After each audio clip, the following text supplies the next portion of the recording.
This just in, breaking news, hot off of the presses, popped the balloon, and I went directly to Netflix's website in order to get this information. Pop the Balloon will be streaming live on Netflix. This is absolutely incredible, absolutely amazing. Before we go even further, round of applause down up in there for the product that BM and Arlette have created. Because of the degree of professionalism, because of their investment into their studios, and just being all around talented, this is probably the biggest nod to their success in developing the Pop the Balloon brand. So guys, we're gonna go through the press release right here because there's actually some very interesting things within what Netflix has written on their site. So I wanna be able to analyze this not only from a person that watches and does content about Pop the Balloon, but then also from a business perspective as well. Because as I said, there's some interesting things that are being announced here. Now, here goes from the top. Viral dating show Pop the Balloon is coming live to Netflix. Now, that's the first thing that I think should be interesting, is that it's a live show. The show that we watch up on Arlette's channel is not live. So Netflix's decision to do this, I don't know what they're thinking, but let's just read on, all right? Yvonne Orji will host. No, Arlette's not hosting. Now, the live component is super interesting. The only live thing that I've ever seen up on Netflix was the Mike Tyson, Jake Paul event. And if you guys can remember back then, there was a bunch of streaming issues. You could barely see like the first 5 to 6 rounds of that fight. Most of the people that watched it had to watch it on the replay to at least see that component of the fight. Now, will they ever get the numbers of that type of fight?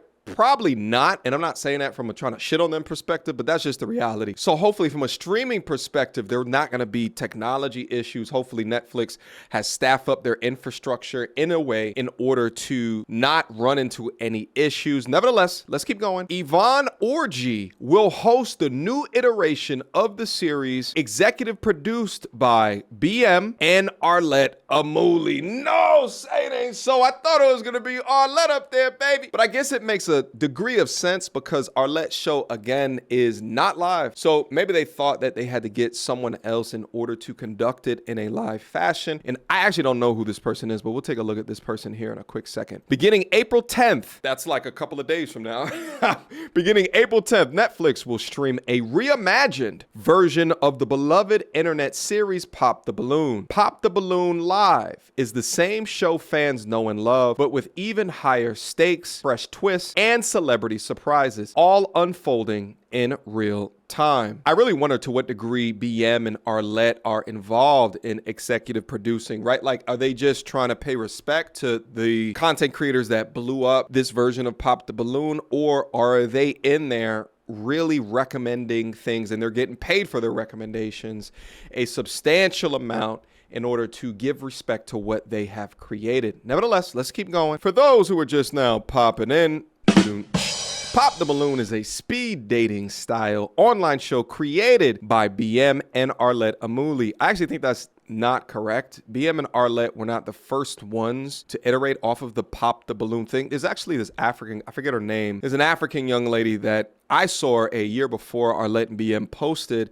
that they were doing Pop the Balloons out there. So I'm not sure if they mean created. So from a creation perspective, that might be a little bit inaccurate, but they damn sure were the ones to popularize it, at least in their version or their iteration of it, who also served as executive producers of the new Netflix iteration of the YouTube series. In the show, participants line up and others pop the balloon of those they're not interested in, essentially eliminating them from the dating pool. As connections form and tensions rise, one thing is certain: when your balloon pops, so alas does your shot at love on the show. The live version will bring eliminations, unpredictable dilemmas, and unfiltered romance straight to the viewers. Plus, alongside everyday contestants, some of your favorite reality stars and personalities, including Johnny Bananas, Chase Demore, Farrah Abraham, Zaina Sese, I don't know any of these people are, will join the show, stepping into a whole new dating experience, raw, real, and unlike anything that they've faced before. So it seems like they're getting people experienced in reality TV or like live TV shows to participate within this. We couldn't be more excited to expand and reimagine the Pop the Balloon on Netflix. Executive producer Matt Sharp says this iteration builds out on the original's core concept while pushing the boundaries of connection, chemistry, and unpredictability.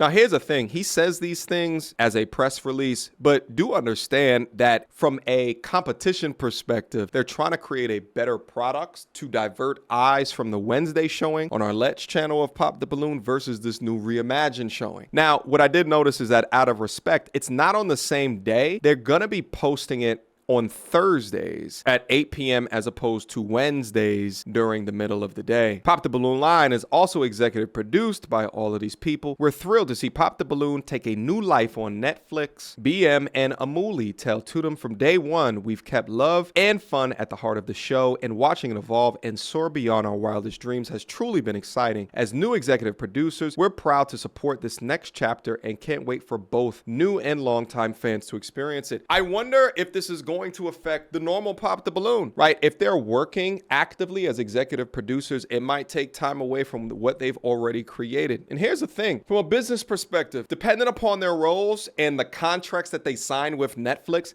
this can be an absolute good thing for them, right? This is similar to like building an app or like a mobile video game, and then you have Microsoft come along and want to purchase your app, and then they give you a role within their company. Albeit you're not the CEO of the app anymore, but you have a considerable role within the company to determine the future of it, potentially. Who is hosting Pop the Balloon Live? The new series will be hosted by Emmy-nominated Nigerian-American comedian, actor, and author Yvonne Orji. Again, not familiar with her, but this is what she looks like. Look, she's 41 years old. Let's take a look at the IG real quick. 1.2 million followers. Okay. All right. I can understand. I wonder how Arlette and BM truly feel about this, because I mean, at the end of the day, Netflix didn't have to tap into them in order to come up with their own version. I think it's out of respect that they did. But come on. Everybody wanting this to go to Netflix, they wanted to do so to watch Arlette up there, right? BM and Arlette describe her as engaging, witty, and authentic. And she says that her role in Insecure ultimately prepared her for this new project. After playing Unlucky in Love, Molly Carter for 5 seasons on Insecure, I know a thing or two about looking for love in a hopeless place, says Orji. Hopefully the singles on Pop the Balloon Live will have much more success. As host, I'm looking forward to striking that delicate balance of heart and humor for our daters and the Netflix audience at home. Also, too, it makes me think about the validity of the people that are being invited on, right? Like, how was this premiering on April 10th? And there's not like a publicly available sign-up sheet for real people to get up on the show to be able to date. And it makes me think that because it's a live show, maybe that's why they're relying on actors so much, because they can improv a lot better from an entertainment perspective. Because it's probably not good for TV if you have Joe Blow off of the street up there speaking in front of a live studio audience. And I say for that, this may be less entertaining, but who knows? People watch movies of actors just doing their thing. Anyway, let's keep going. How can I watch Pop the Balloon Live? The Netflix version of the series will stream live on Thursday, 8 p.m. Eastern. Let's see if we can learn anything else. Pop the Balloon Live joins Netflix roster of live programming. Okay, so they do other things that are live. Okay, these are the things. Here's the one that I was talking about, Jake Paul versus Mike Tyson. Okay, looks like they've done some other things. They've also done other dating shows such as Love is Blind, Too Hot to Handle, Perfect Match, Ultimatum, Marry or Move On, The Ultimatum, Queer Love, Later Daters, and many others. I still got a ton of questions even after reading the press release. Guys, write your comments down in the comment box down below. Let's have a discussion in regards to all of this. One of my number one question is, will the Wednesday show continue? I don't know, guys. Write it down in the comment box down below. Let's have a discussion about this. If enough comments come in, maybe I'll do a live stream about this and I bring you guys on and we can have a discussion. Until next time, YouTube. Peace. She belongs to the street. Girl, don't hold my hand. You a mattress actress on the OnlyFans. Get your money, girl, but damn, how is that your only plan? What you gonna do when you get too old to strip and dance? Get up out your echo chamber screaming period and yes. You a low down dirty woman if you try to get knocked up by a high value man.